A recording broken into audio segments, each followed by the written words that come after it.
সাঁতরে Atlantic মহাসাগরের ৩,৮০০ kilometre পথ পাড়ি দিতে চেয়েছিলেন ফরাসি সাঁতারু দম্পতি ম্যাথিউ হুইটভেট এবং ক্লে লেজার হুইটভেট, কিন্তু বিধিবাম মাত্র ১৩ দিনের মাথায় থেমে যেতে হয় তাদের।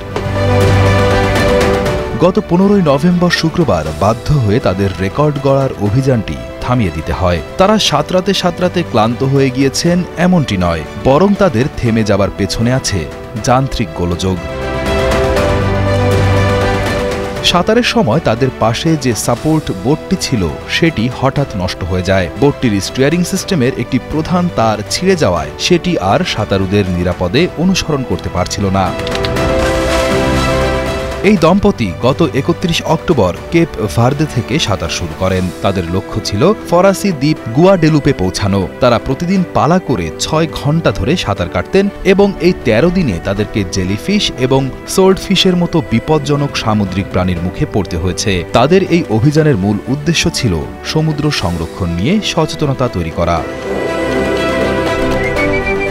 ওশান অ্যাট স্কুল নামে একটি শিক্ষামূলক প্রোগ্রামের মাধ্যমে প্রায় ১ লক্ষ স্কুল ছাত্র তাদের এই যাত্রা অনুসরণ করছিল।